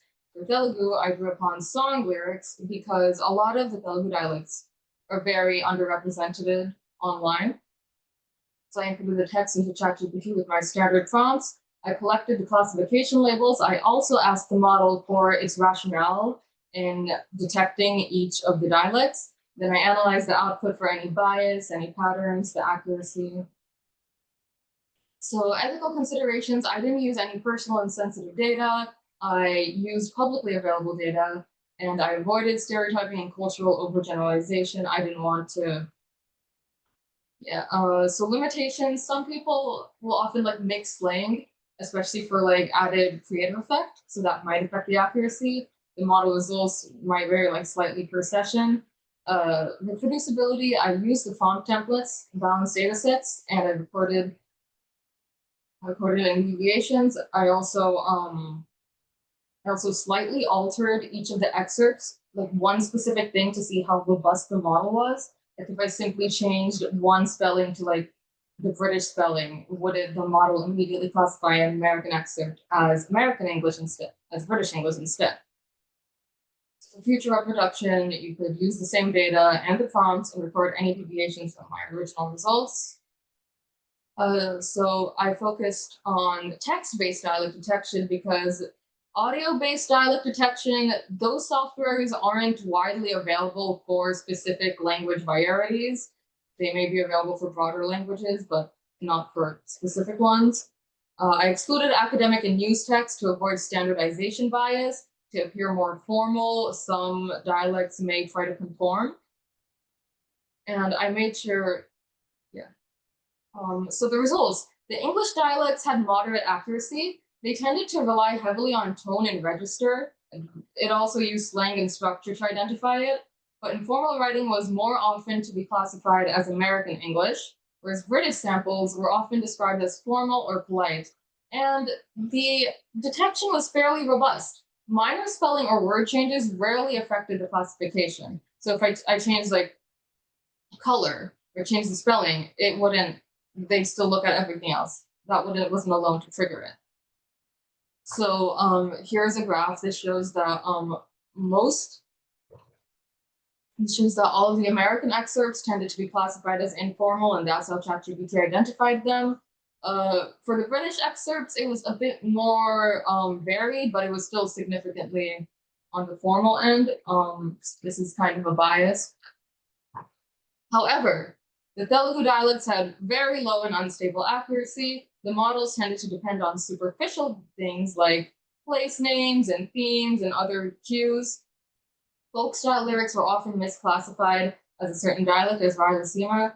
The model tried to justify it with structure, lexicon, and grammar, although this changed when I would slightly alter each excerpt. So it was not robust at all, essentially. So yeah, heavy reliance on superficial cues, which is not good. And specifically, as you can see, a lot of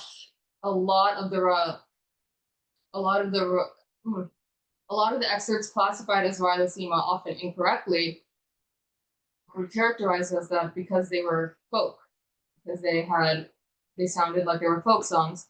Telangana and coastal Andhra tended to be described as urban and poetic, respectively. To some challenges and limitations, the data is very scarce and it's imbalanced for especially the low resource dialects. The model tends to be sensitive to style and cultural contexts, and it tends to, and generalization across the short and the poetic texts, it's not very good. And there's ongoing ethical concerns over misuse, especially for stereotyping, because, yes. So summary of the findings, despite me specifically instructing ChatGPT to focus on the structural and dialectal markers, it still used the cultural and tone contexts, which makes it seem like it doesn't know how to do it with only the linguistic markers. It does detect the general linguistic trends, but it really struggles with the nuance.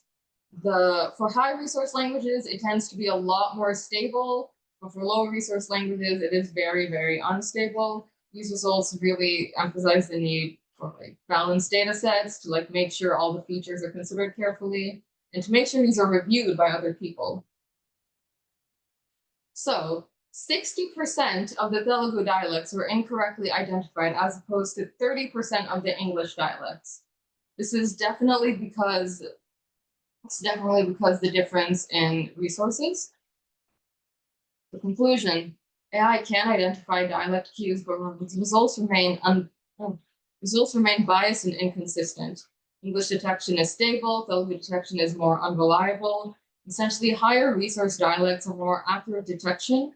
Dialectal nuance is often overshadowed by tone registering style, and ethical, inclusive, and community-driven AI development is crucial linguistic preservation. And to improve the model, we should prioritize dialectal features over tone, style, and any other cultural contexts.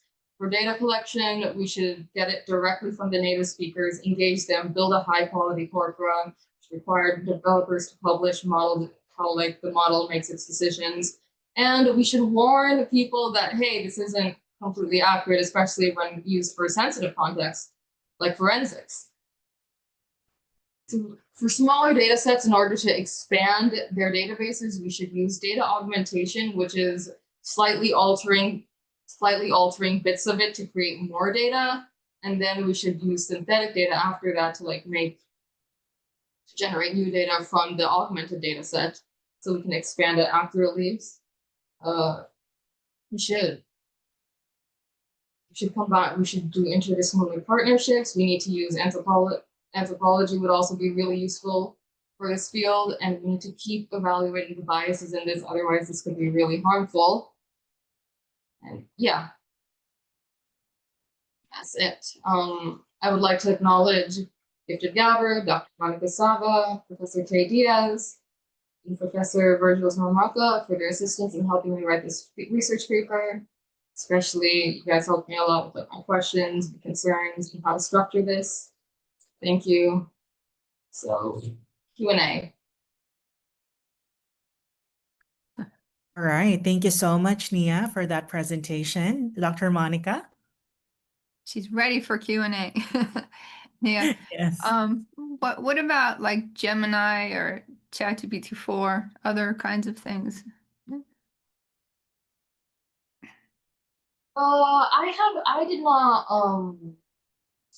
I did not explore that in my primary studies, but I believe a lot of the literature I reviewed did it across multiple publicly available AI softwares.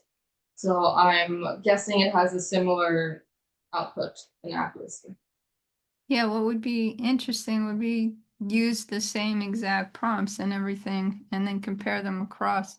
What did you find to be the thing that shocked you the most out of this study that you did? The thing that shocked me the most is definitely how much of detecting the American English was based on the informal context. Because okay, it was also largely accurate, so I know it wasn't just that, but I was still kind of like, okay, this is still biased, this still isn't good, but it's accurate. But Okay. that really Thanks. shocked me. Wow, this is a really good start to a bigger study. So very, very well done. All right. Thank you so much, Dr. Monica and Nia. Excellent presentation. And it clearly shows that you really put a lot of thought in your presentation today. So congratulations. And now we'll proceed to the next presenter. Sanvi, are you ready? Yes, I am. Can you hear me well? Yes, we can hear you. All right, you can start sharing your screen.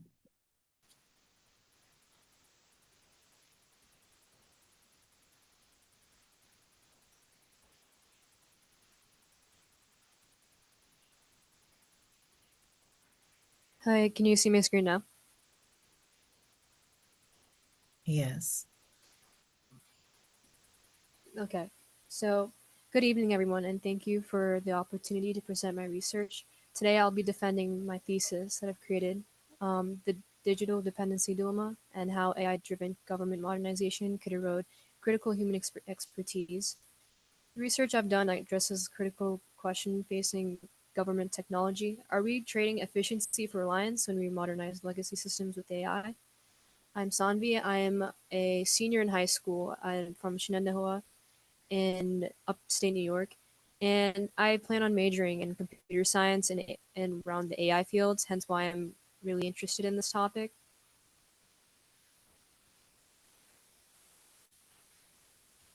So let's begin with the core problem. Government agencies across the US are increasingly using AI to modernize legacy systems. Computer programs built in like the 1960s and 70s that still handle critical operations like tax processing, social security benefits, and the infrastructure control. And while AI promises faster, more efficient upgrades, my research investigates a concerning effect, which is the erosion of critical human expertise. I use this GPS analogy to illustrate the risk. Just as people who always rely on like GPS gradually forget how to read maps or navigate by landmarks, government engineers who depend too heavily on AI tools may lose their fundamental understanding of these complex systems. This creates a dangerous vulnerability, which is what happens during a crisis, a cyber attack, or a natural disaster, or a system failure when AI tools aren't working, when you need human engineers who truly understand systems. This affects national security, public safety, and the government's ability to serve citizens.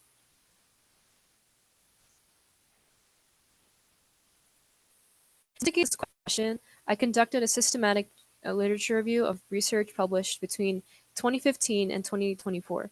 I searched major academic databases like Google Scholar and government websites such as using specific terms like AI government modernization, legacy system automation, and de-skilling in technology.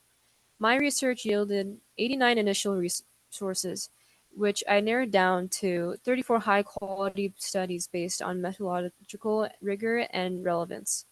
I focused on the three key areas: AI implementation and government modernization, automation induced skill loss across industries, and organizational crisis response capabilities. I then prioritized peer reviewed research. Bill included government reports like the US Government Accountability Office 2020 report and the Federal CIO Council 2023 assessment to provide real world context. The literature reveals a consistent pattern of like trade-offs between efficiency and expertise. So like on the efficiency side, studies document like significant gains. And in one of the studies by one of my sources, Professor Thompson and Rodriguez, they did a study in 2023 in the UK's government digital service, finding that process speeds improved by 40%, while Martinez's 2024 research showed engineers reported spending 60% less time on routine system analysis tasks, which is really crucial. However, the challenges are substantial. According to the Federal CIO Council's 2023 report, 80% of the federal IT budget goes toward maintaining systems over 20 years old. Williams and Park's 2022 comprehensive analysis, another source I used, found that these legacy systems contain millions of lines of barely documented code, with very few engineers remaining who understand the original design decisions. The research on descaling, the process of losing skills through automation dependency, provides crucial context. Parasursman and Riley's foundational 1997 research established that operators who depended heavily on automated systems lose manual skills. The more recent studies confirm that this pattern across industries continues across industries. And Gabber and Endless's 2024 aviation study found pilots who rely heavily on autopilot systems show measurably reduced manual flying skills. Patel and Kumar's 2023 healthcare research showed radiologists using AI diagnostics tools miss problems when AI makes errors. Brooke and Anderson's 2022 software development research study found that the teams using AI coding assistants showed decreased understanding of fundamental programming concepts after 18 months. In all, the pattern is consistent across all of these studies because short-term productivity gains followed by long-term skill degradation and followed and slower emergency response times.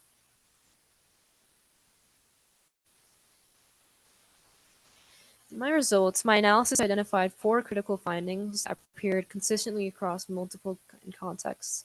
First, the efficiency and understanding trade-off.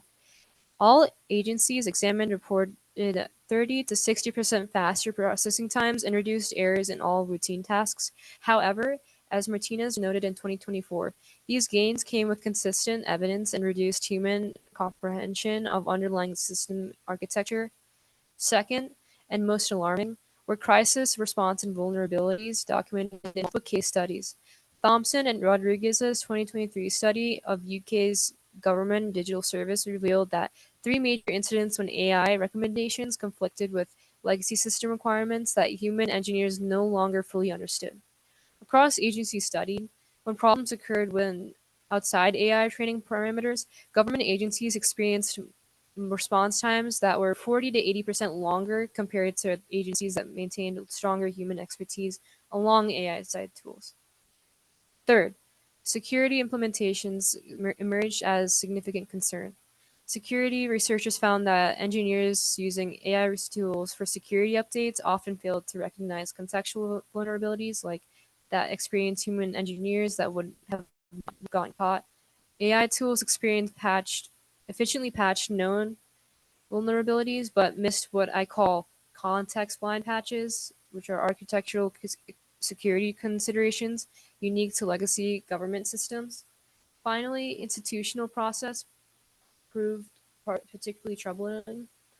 Multiple studies documented knowledge gaps from as senior engineers retired without effectively transferring their deep system understanding to junior colleagues who have learned to rely heavily on AI assistance.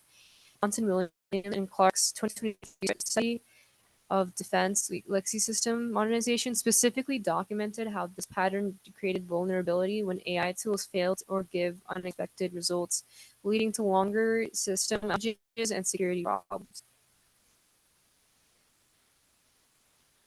This evidence strongly supports my central thesis because AI-driven government modernization creates serious long-term risks to critical human expertise. The GPS analogy proves remarkably accurate engineers experience measurable skill degradation just as GPS users lose navigation ability. This is especially problematic for government systems for three reasons. First, government systems operate in unique environments with specialized constraints and regulatory requirements that differ from commercial applications. AI tools trained on like generational data sets may not actually like account for these contexts. Second, many government systems that function must function like during crises when normal report systems fail. So like natural mentioned before, like natural disasters, cyber attacks, power outages, precisely when automation dependent organizations struggle the most. The research clearly shows that like high automation dependence um, correlates with the worst crisis performance. And third, government systems are prime targets for sophisticated nation state cyber attacks. AI's assisted security implementations follow predictable patterns that adversaries can exploit. So, like making like human adaptability and unpredictability like essential for like defense capabilities. The AI doesn't fully can fully comprehend yet, and so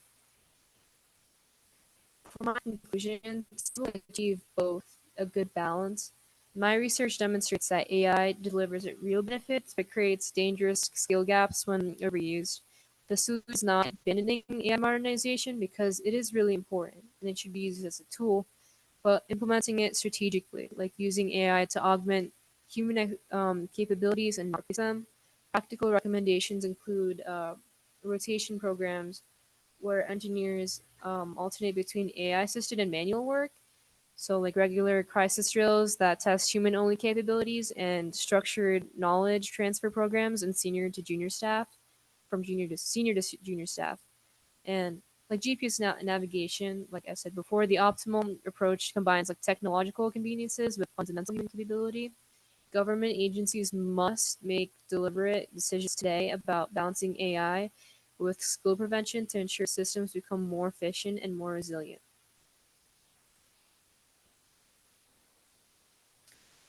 And in my study limitations, a lot of it has to do with there wasn't too much in the literature review. Like there was no original empirical research, and most of the articles and documentation I was able to look for were like English language resources only. So if there were like other countries that didn't speak English, they might have different answers to the thesis that I explained about today that I wouldn't know of. And the obviously like AI is like changing and growing every single day. So literally tomorrow there could be like an AI tool that can solve this problem to my thesis. And there's a lot of like limited state and local government data, so there's only so much I can build off of, and there's potential publication bias. And the future research, if there is more research done to build off this, would be longitudinal casualty studies, international comparisons, as I mentioned before, my study constraints, AI human collaboration best practices, and state and local government contexts. I thank Professor Monica Sava for giving and Dr. K for giving me a good workspace to grow my curiosity in this topic and challenge myself and grow academically. And I'd also like to thank Professor Virgil for helping me structure my presentation so everyone can understand the how important my thesis and runs. Thank you. All right. Thank you so much, Sanvi, for that presentation. Your city presents interesting possibilities for future research in this area. So job well done. Now let's hear the comments and question. of Dr. Monica. Dr. Monica? I thought you did a really good job explaining why this is an important topic. And I also thought you did a really good job basically explaining how complicated this is. Because again, like Yeah. some of the people before you, there's a lot of different moving pieces all at the same time, and they impact a lot of different things, including the people working at the end of this process. What did you find to be the most shocking that you didn't expect to find? Well, honestly, I wouldn't say there's anything too shocking, but what I find most interesting, I'd say, is as I mentioned before, a lot is growing. Like I see like week after week a lot of like AI tools that are like user friendly towards like many like app developers and such, like in the government field. So like let's say like there's computer science fields, like people that work like create like government pages and such, right? There are tools that will build an entire web page just by like speaking. You don't even have to like know code. Like you can speak towards like that model and it will create an entire web page using whatever program you want it to do. And that's like not dumbing down, but it's like babifying and easier, making the process really easy. So I guess that's what I find the most surprising because it's just rapidly growing every day. And I'm pretty sure like everything I presented will be different within the next year or two since it's growing so much. I'm sure So too. Good job. thank you.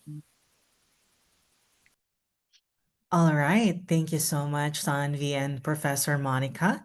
All right, let's move on to the next presenter, Anya. Anya, are you ready? Yeah.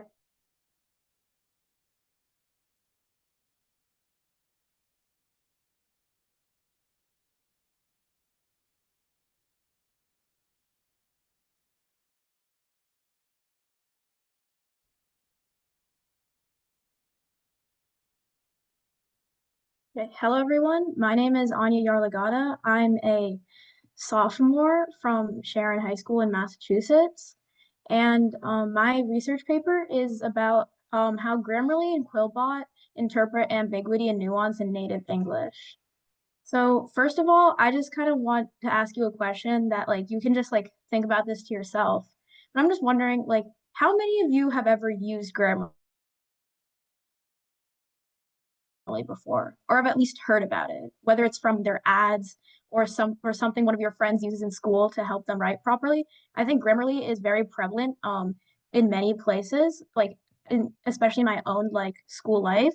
And Quillbot is also something that while I think is less commonly used, it does have a presence, especially in other places. And so that's why I really wanted to look into this because I find it really interesting how like humanities and STEM can sort of intersect in a way where like I really think that the way languages function is fascinating, but also how AI works. So that's why I chose this topic.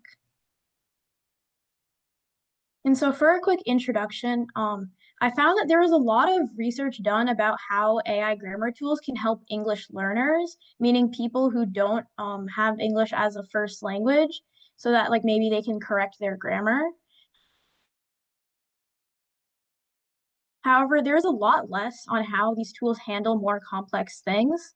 And so I thought that was really interesting because I'm a native English speaker. So I wanted to know basically how does this affect me and like how do these tools work? Because I think there are a lot of people in a similar situation as me who are native English speakers, but they use these tools to help them. And so that's why this study focuses on the ability of AI grammar tools to interpret subtle meanings and nuance in native English. And so because I tried to choose a topic that wasn't what's very commonly done, I think there was a bit less research out there. So there were fewer statistics to kind of draw on, and it was mainly me like really pulling together sort of things from different places to come up with a conclusion. And so this also compares different features of Grammarly and Quillbot to look at individual strengths and weaknesses. And so then the first step was for my literature review, which I split into 3 different sections. And so the first one was focusing mainly on what AI grammar tools are. And so the 2 main types types that there are is grammar checking, which I think a lot of people use, like beyond the basic like spelling. There's also like giving word suggestions for maybe like better synonyms.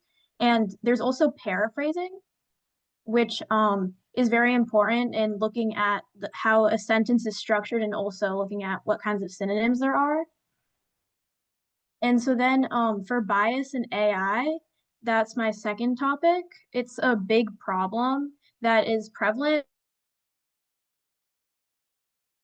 I think, in basically everyone's studies and anything regarding AI, because after all, it's trained using any sort of AI is trained using data, and that data comes from people, and there are always going to be biases. And the problem with that is that it's going to reflect those biases in society. So by using and like I guess kind of going along with what the AI is saying, that's only going to make these problems more prevalent. And so then my third like section for my literature review was about ambiguity and nuance in native English. So this was very linguistic focused. And so I focused mainly on two types of semantic ambiguity, which are lexical and structural. And so lexical focuses on specific words and how one word can have multiple meanings. Like, for example, if you have the word bat in the sentence, the bat flew through the sky, you might assume that it means bat as in the animal, but it could also be a baseball bat. And so that's where there's that ambiguity. And structural ambiguity is focused more on how the sentence is structured itself. And then the last thing I looked at in this category was nuance, which focuses a lot more on tone and style, which are very important for individual writing.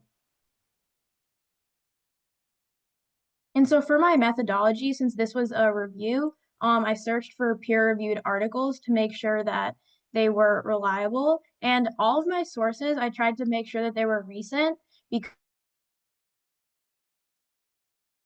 after all, these are commercial tools that are always being like improved to have a better experience and a bigger consumer base. So that's why I tried to find sources from 2022 to 2025. And while there were some studies that included ChatGPT in the comparison of tools, I didn't do that because it's a chatbot that does not have a primary function as an AI grammar tool.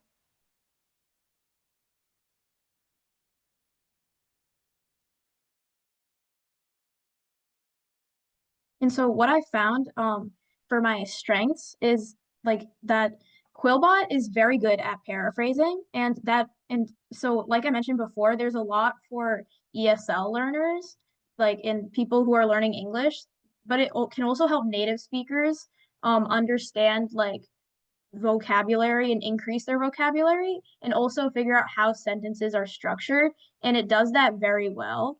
And Grammarly is good at preventing grammatical errors, punctuation, and also like looking at the sentence structure and making sure it's correct. And so while both of these tools have like multiple capabilities, these are the ones that they really shine in. And so then moving on to some other things, there's also weaknesses and biases, which one of them includes that people can become over-reliant, leading to mistakes not being caught. So this kind of ties to what I was saying in the literature review, how if people just accept what is like what they see as correct, then that can potentially cause things not to be fixed. And that's only going to perpetuate those things further.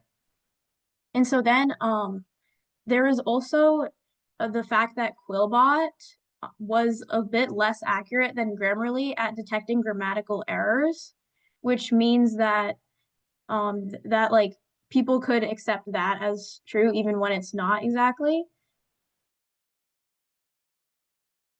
And on handling ambiguity and nuance, they tend to struggle when there's more context introduced, which can lead to false positives. And one specific way that they focus on dealing with lexical ambiguity, which is about the sentences, is trying to combat word sense disambiguation, which is a term used in a lot of natural language processing applications. And so what it does is that it uses existing models that kind of focus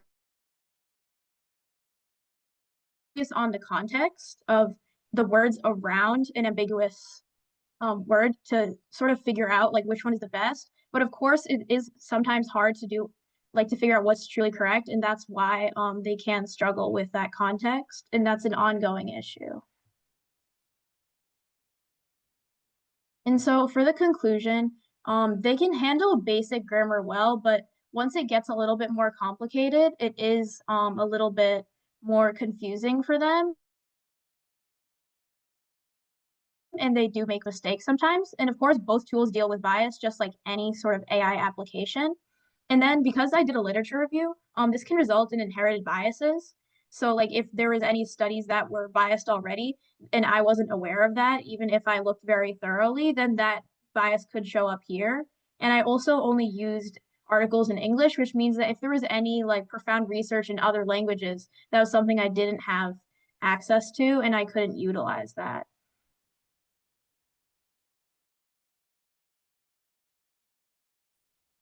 And so then for the recommendations, one of these is to use AI grammar tools as an aid, which is very important because it should not be a replacement for critical thinking, like how it is sometimes these days, because they do make mistakes and they're not always going to be available. Like there are cases where you won't always have Grammarly.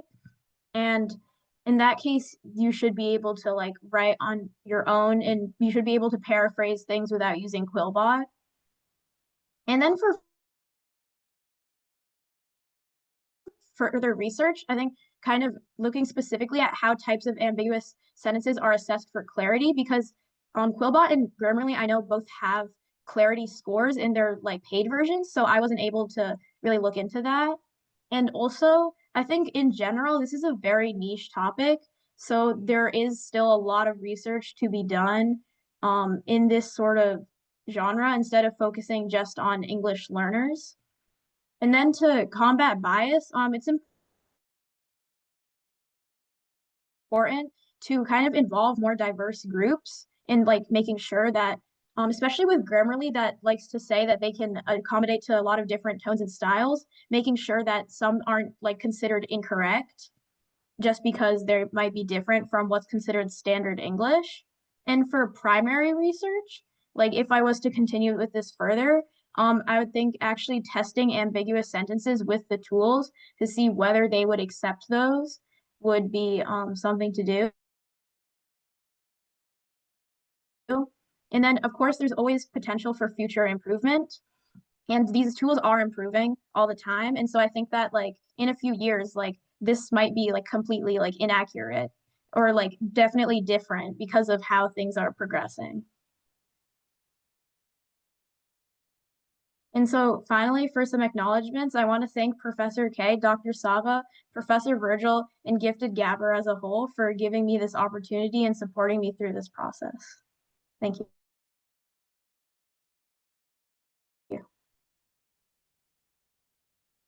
Thank you so much, Anya. Very insightful presentation. Congratulations. Thank you. Now let's hear the comments and question from Professor Monica. Professor? Excellent job. Yeah, excellent job. I actually have some deep kinds of questions for you. You mentioned about critical thinking. Do you think that high school students, for example, yourself, are going to be less likely to learn grammar because they can use these tools and depend on them so much? I definitely think already that is something that like I have faced a bit. And I also think even less than just like knowing grammar, I think it's also like almost like a lack of confidence. Like what first inspired me to actually come up with this was when I had to submit an essay for English and I was worried that I didn't do it properly. So I went through like 5 different AI grammar checkers to see like what comments it would give me. And some of them told me some different things, which is kind of why I started thinking about this in the first place. Like, how come they're telling me different things? And so I think it's like because there's these tools out there that are kind of saying this is what's correct and everyone accepts it that way. I think like it's like even if people are learning grammar properly, they might not have as much confidence in their self. Good. And so I agree think with that's a bit of a problem that at least like I've personally faced. Yes, I like the fact that you said it is a tool. Yes. So, no, great job. Looking forward to seeing the final paper. Thanks. Thank you. Thank you, Dr. Monica. Thank you, Anya. Congratulations again. And we're down to our last presenter today, Armin.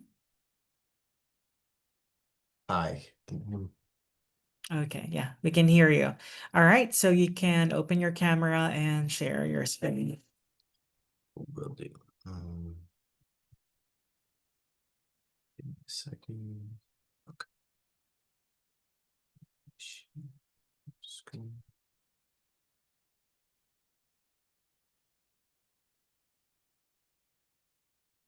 Can everyone see? Yes, you can see your screen. Okay.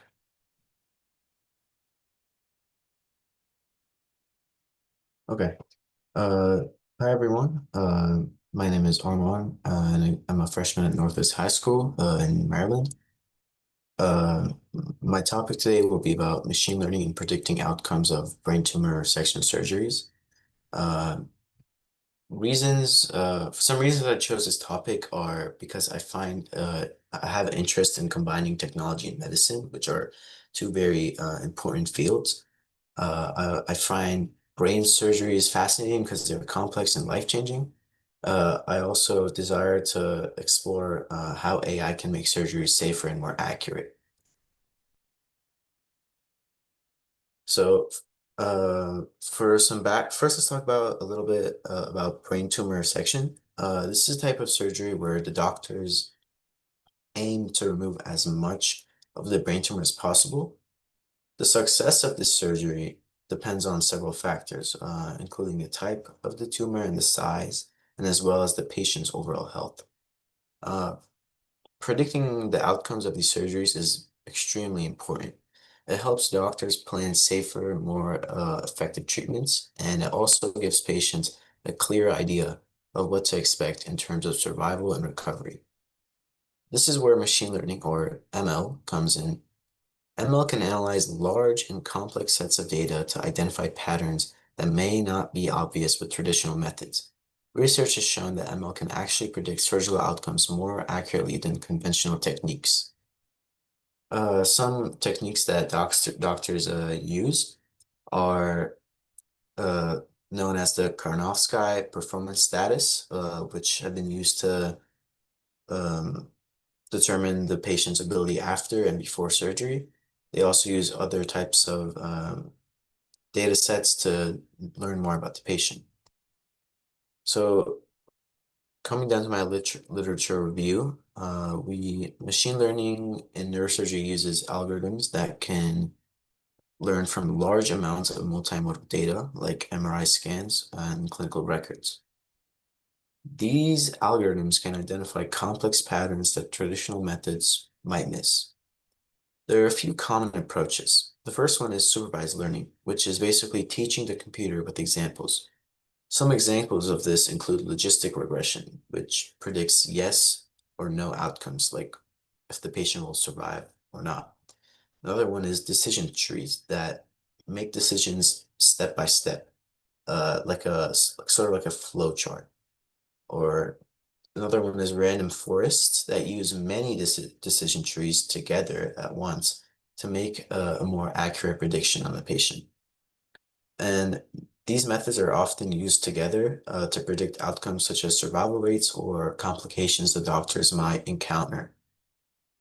Another one is deep learning, or specifically convolutional neural networks, or CNNs.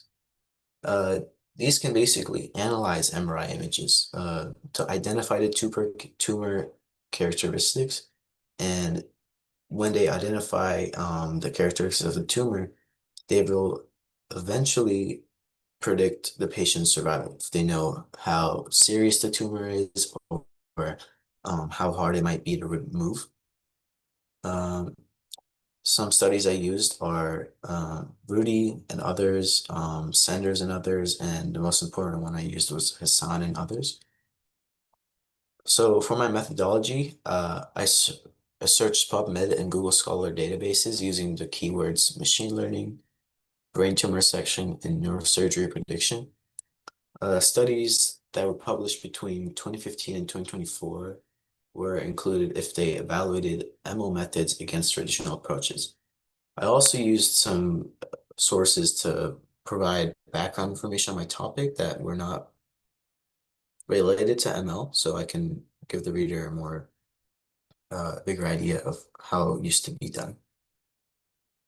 So for my results and discussions, one of my preliminary findings show that machine learning models can predict post-operative outcomes with a median accuracy of 94.5%, which is higher than traditional, how doctors could do it.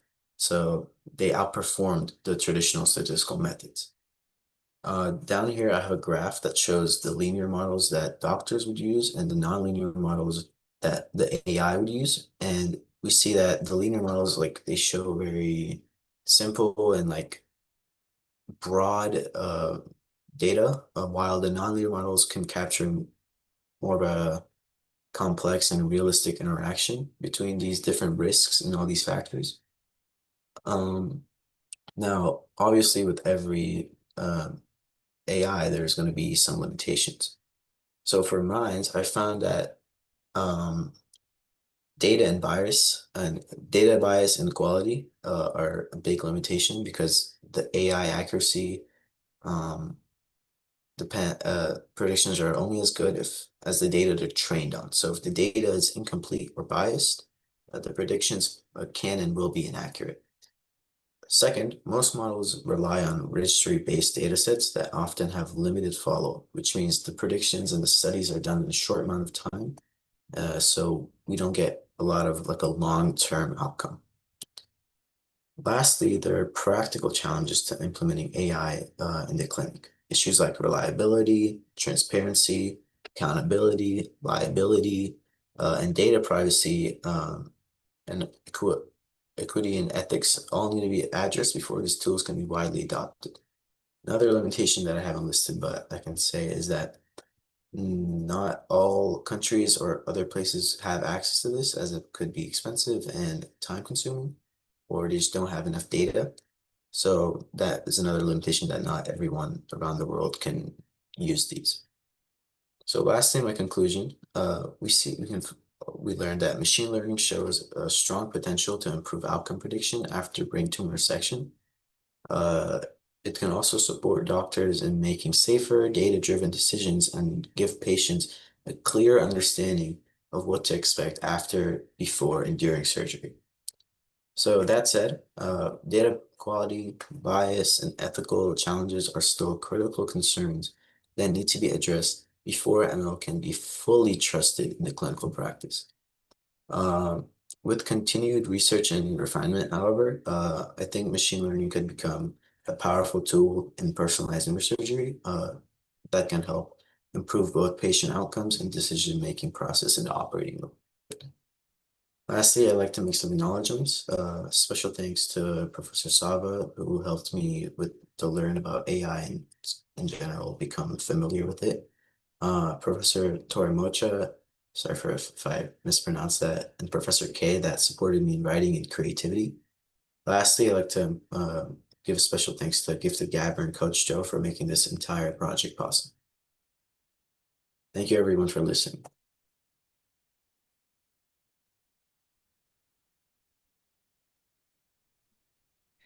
Thank you, Arman. Yes, you pronounced my name correctly. Okay. All right. Now let's hear Professor Monica's comments and question. I thought you did a great job, by the way. It's interesting that so many of you have the same ethical constraints, limitations across, especially medical right now. I do think this is actually going to be a huge, huge area in the next 3 years, because everybody's trying to figure that out right now, how to obtain this data, you're showing that the results are extremely promising. Everybody showed the results are extremely promising in every single thing that they brought up. And yet these limitations are still there. That's stopping the progression. What do you think what do you think can be done to help that? Do you have any ideas? Just curious.